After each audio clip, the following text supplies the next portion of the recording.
great fortune that here where William Blake lived, and he sang those songs of greatness, of the greatness of this country, the future that it has to be, the dreams he saw have now come to shape. That we are here to celebrate his anniversary.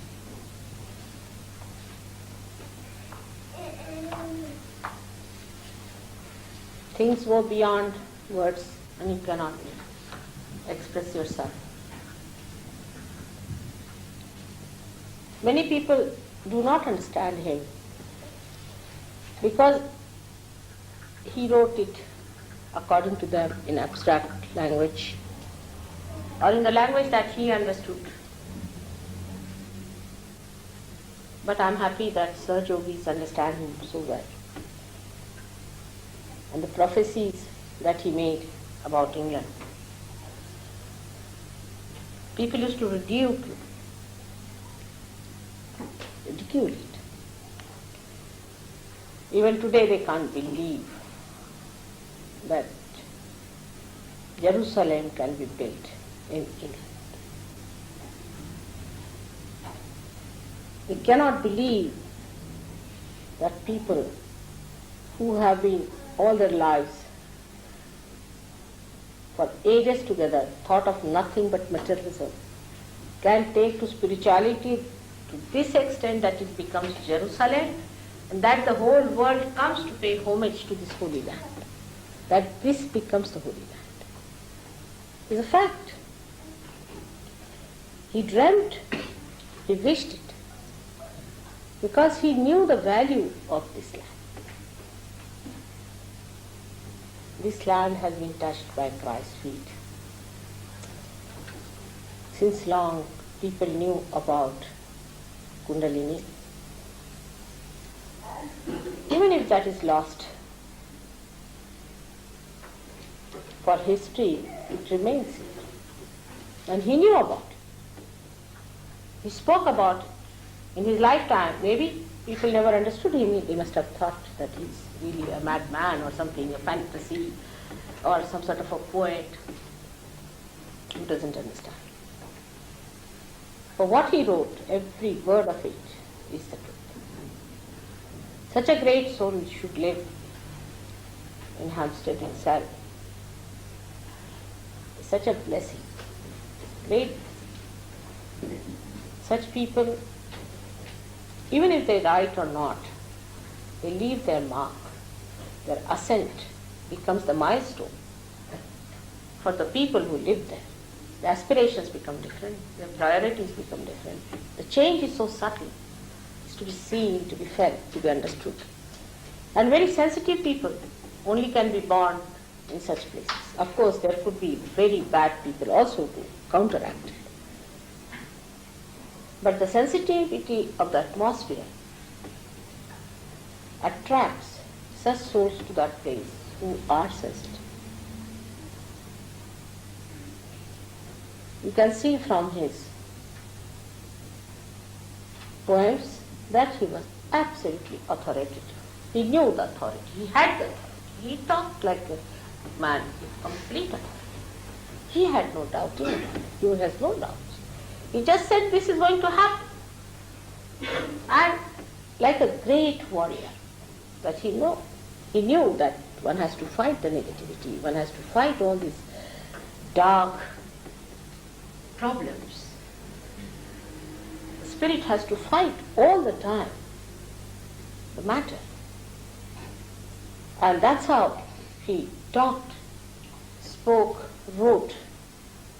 A warrior would do, because he started the fight when he was born 100 years back.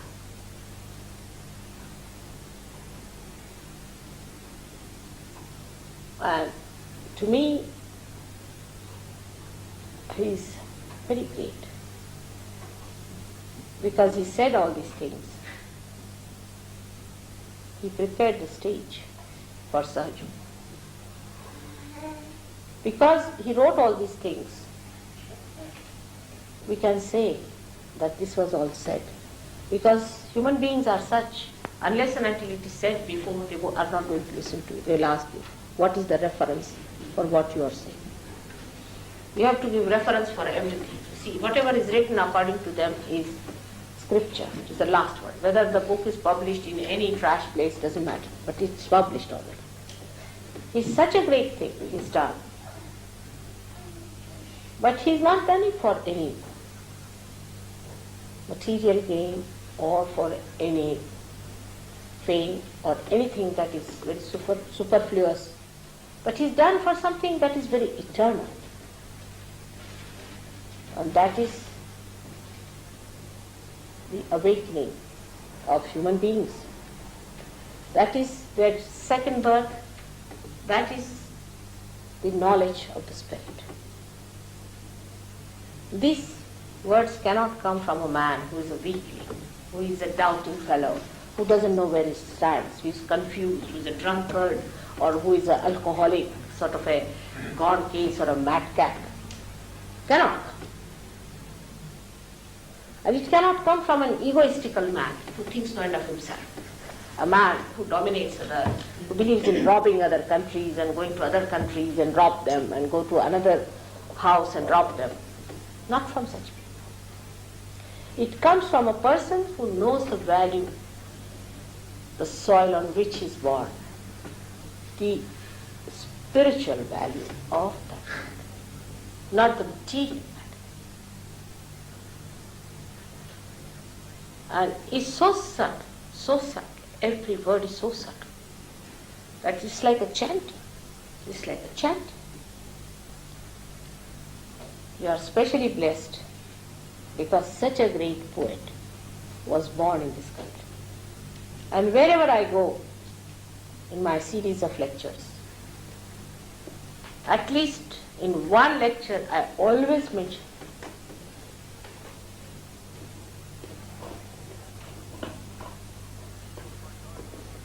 he has gone into great details, just like Markandeya, another great poet in India who was born thousands of years back.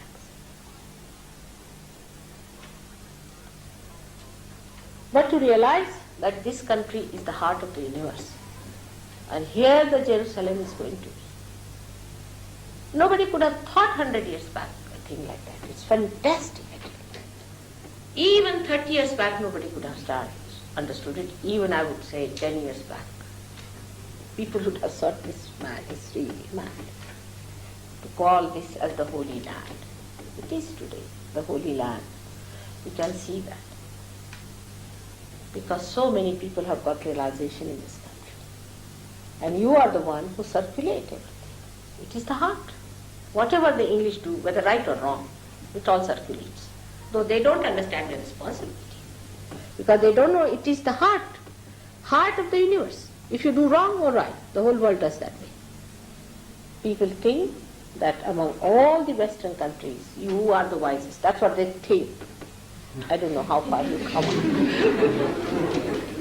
They believe. It's English, you see. Even Arabs. If you say it is English, they believe.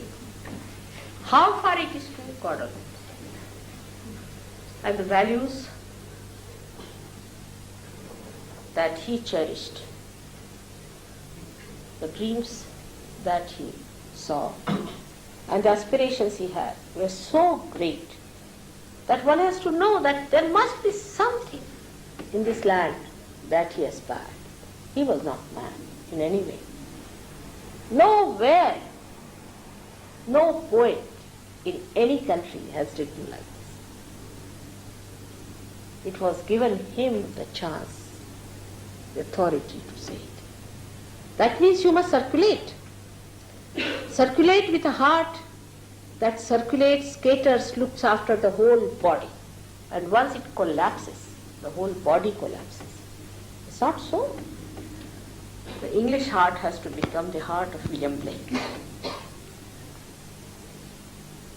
And not the chicken-hearted one, or the aggressive one, or the hatred-filled pockets, or the hateful ones. Because the blood flows through you to realize this, to understand this. The responsibility of an Englishman is very, very great.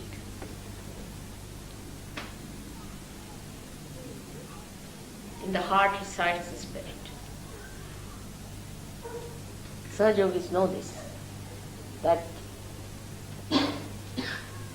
till a certain stage it resides in the heart.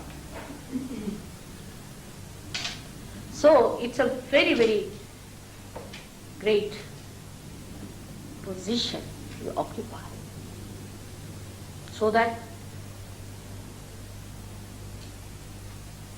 you people become aware.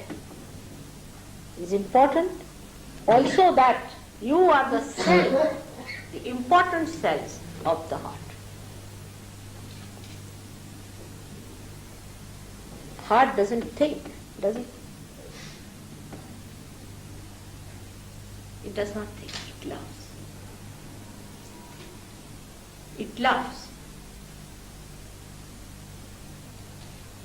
When you think, you must know you are not Englishman as described by William Blake. But if you love, you are.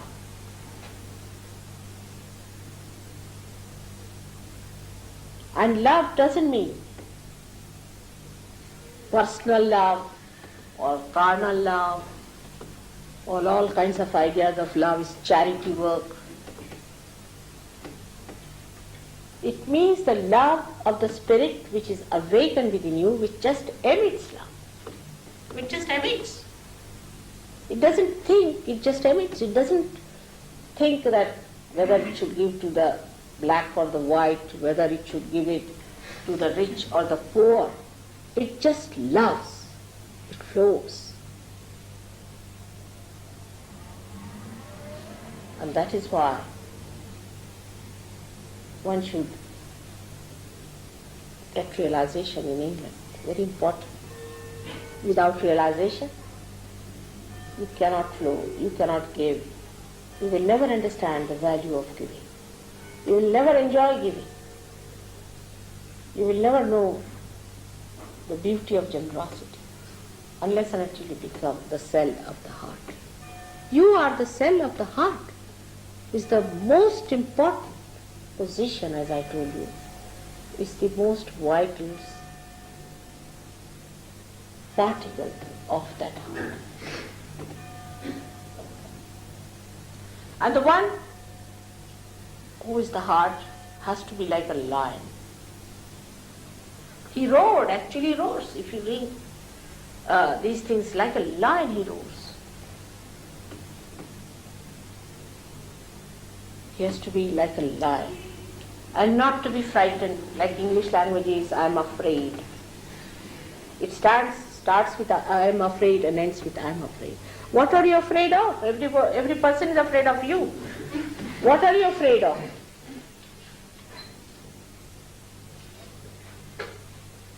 You have to change your language. You have to speak like him. The Sahaj Yogis have to speak like William Blake. The way he spoke about his great country, about the soil in which he was born, about the people who will be born here, who will be Sahaj Yogis. He described them so well, that men of God will be born on this soil. Men of God. Special. The chosen ones, not those who have branded themselves as chosen. Most of the chosen ones are going towards the hell only. But the really chosen ones will be born on this soil. And they will become prophets. Not only that, but they'll have a special power to make others prophets. He saw this. At that time he could see that you all are going to become prophets and that you all are going to make others prophets. Like one enlightened light enlightens another. He could see it so clearly. What a clear heart he must be having. What a clear vision he must be having. What a clear brain he must be having to receive all this information about you. So you have to become, is the point. You may be God's people, but you have to become a prophet. Unless and until you are a prophet, what's the use of choosing you also? What's the use of your being born here?